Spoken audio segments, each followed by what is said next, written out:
Hello everyone and welcome to The Joy of Editing with Dave Kelly. On today's episode I thought we would work in this waterfall image. I shot it a couple years back. It was in the winter time, did a long exposure on it. The image on the right is the raw file right out of the camera. Image on the left is what we're going to create today. Now we're going to start out in Lightroom, move into Photoshop, and today we're going to mainly focus on Luminar 4. So we're going to go into Luminar 4, do the bulk of the processing, come back into Photoshop, and then I save it out with all its layers because it's not quite finished yet, but it's almost there. It needs a little bit more editing, but I think it's a good starting point for this image, okay? So let me show you how I do all this. Without any further ado, let's get started. And here we are in Lightroom. As you can see, I have no adjustments made on this image whatsoever. Detail, no sharpening, no noise reduction. Saving that for Photoshop, we'll use Sharpen AI on it. And I always use my lens corrections. I have removed chromatic aberration and enable profile corrections checked on. I'm not going to do a crop on it. I'm just going to edit it right now in Photoshop and we will get started. I'm starting out with a lasso tool and just lassoing around these sticks because I want to get rid of them. I'm going to use Content Aware Fill to do that. I'm working with some Tony Kuiper's actions today. I'm using Content Aware Fill from there. It just opens up Content Aware Fill. I'm going to remove this paint from the top here so it doesn't sample from that area. I have this in the auto setting here, and as you can see, it's doing a really nice job. I'm not going to touch any of the other controls. I'm going to save this out on a new layer. All I have to do at this point is click OK, and that'll bring us back into Photoshop. Next, I'll use another Tony Kuiper action, and that would be found in his actions here, and that is the dust removal. And this is a really cool action right here. It gives us 3 layers: a hill clone layer, a desaturate for dust layer, and an amplified dust layer. It just helps you to find the dust spots here. This is an introduction today. I'm just going around hitting all my dust spots, and I'm changing the opacity on the amplified dust layer so I can see more and more spots. And again, I'm just zooming in and moving my image around so I can find all the different dust spots. And then when I'm done, I'll just come back up to the action and click that dust again. And now it just will leave me with a clone layer after I click on the dust again. See, now I just have a clone layer that's left. Now for another Tony Kuiper action, this icon right here, it's the same as merging all your layers together. I need to merge all my layers together and send this into Topaz Sharpen Ai. I renamed the layer Sharpen Ai. I'm going to come up to Filter and launch Topaz Sharpen Ai. Here we are inside of Sharpen Ai. Now, I could have used the Noise AI. I thought this image had a focus issue. After I clicked on Auto, it chose Sharpen, so I could have used the noise. I'm using everything auto here, noise reduction and sharpening.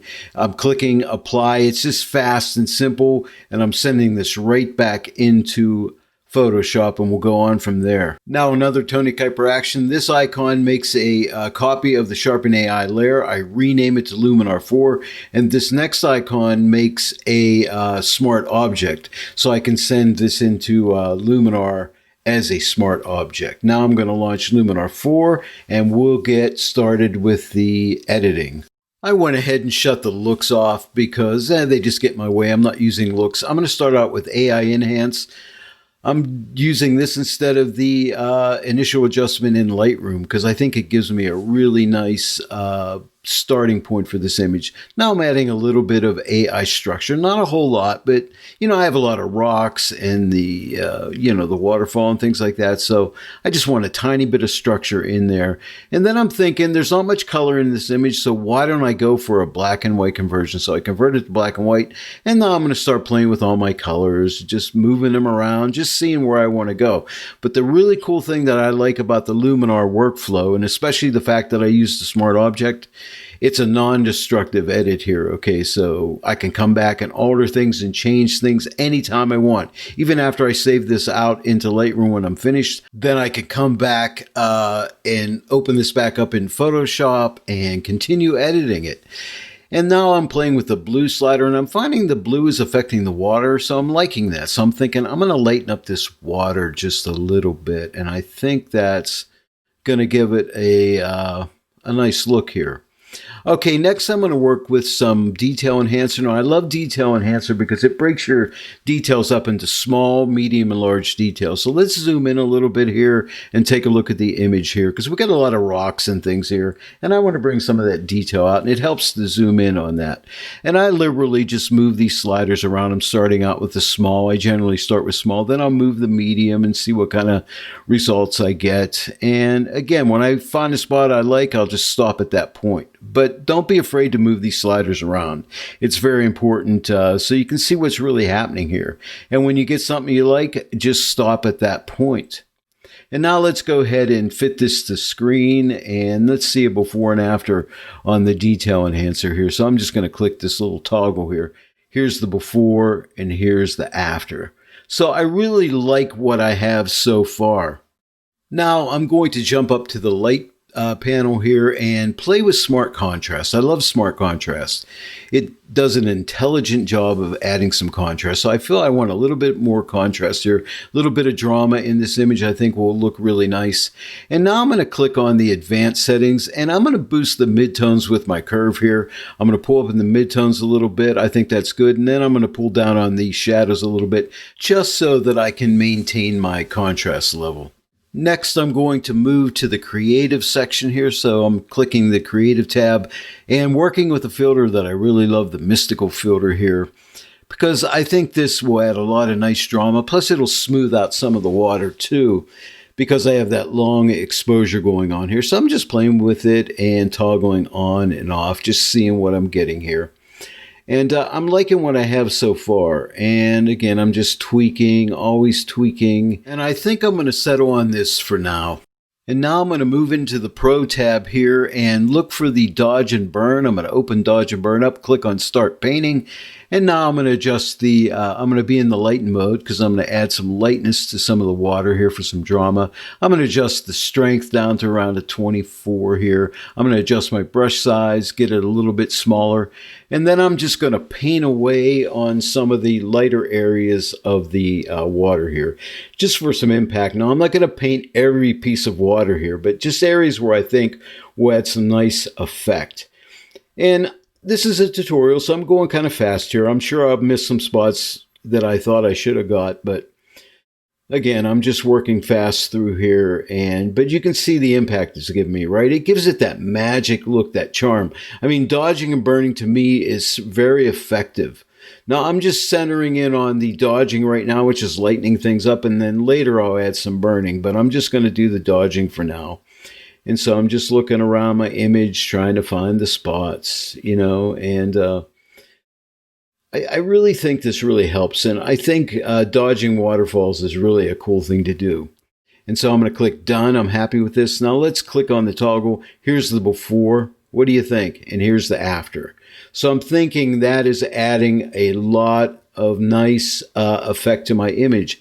And this is how you craft your image. Now I'm taking a bit of a pause to examine the image, and I'm going back to the mystical filter because I'm thinking my shadows got a little dark and I think I need to open them up a little bit. So I'm going to open the shadows up in the mystical filter here. And just again, playing with that slider, don't be afraid to move it around. Here's the before.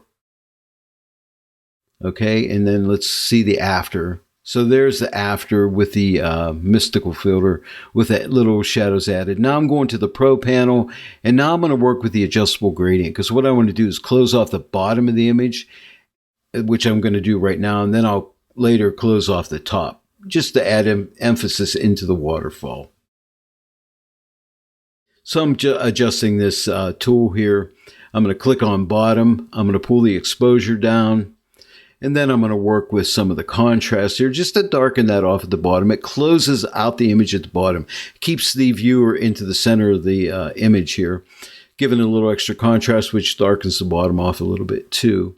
And now let's click on Add a New Layer, because now we're going to add another gradient filter. So let's go back to Pro and click Set Orientation. Now I'm going to pull this tool up to the top, and then I'm going to adjust the graduation point. And now I'm going to keep moving this around, this tool around, till I get this adjusted just right. Now I'll change the graduation zone. I'll pull down or pull up in the bottom. That narrows the graduation zone. I'll pull down on the actual tool itself. and change the position of where the graduation will be. And now I'm going to pull the exposure down, and you see how it's darkening off the top there. And now I'll add some contrast. It darkens it even more. And let me see, I'll work with the shadows. I'll darken the shadows down a little bit. I'll come back to the tool here and pull down on the graduation zone, widening it out a little bit, and then just moving it right to the place I think it should be. Now let's toggle it off. And now let's turn it back on.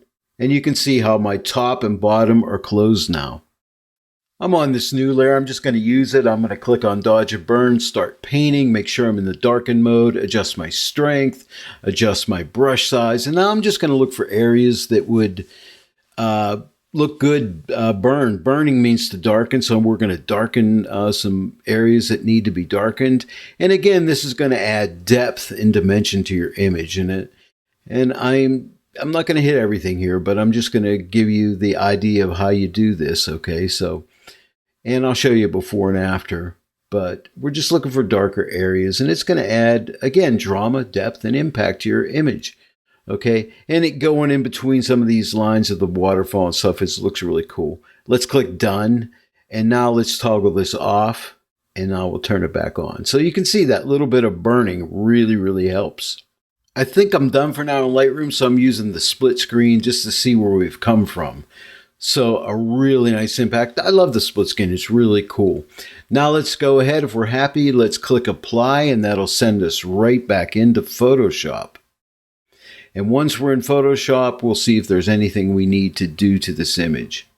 Now that we're back in Photoshop, I'm seeing some censored dust spots which showed up after the edits from Luminar, so I need to clean that up. I'm going to use this Tony Kuiper action right here, and that just puts a blank pixel layer, and I'm using my healing tool with my healing set for sample all layers, just cleaning up those spots. I'm happy. So now I'm going to go ahead and go up to File and click on Save, saving the image with all my layers intact. And in a second, we'll go back to Lightroom like right now, and you'll see that my image will be right there waiting for me. I can always open it up again and continue editing. Well, there it is. We're finished. I started out in Lightroom, basically did no adjustments on it, sent it into Photoshop, got rid of some sticks in the foreground, did some Topaz Sharpen Ai on it, sent it into Luminar for the bulk of the processing. Hey, is the image finished yet? Probably not. I think there's some more editing that needs done on it, but I think it's at a good place right now. So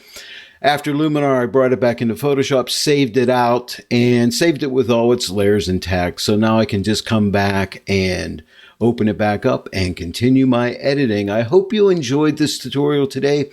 If you did, please give it a like and share it with your friends. And if you're not yet a subscriber to my channel, please subscribe and click that bell notification icon. And then every time I upload a new tutorial, you'll be notified about it. I want to thank each and every one of you for joining me today on The Joy of Editing with Dave Kelly. I'll see you all right here next time. But until then, as always, happy editing.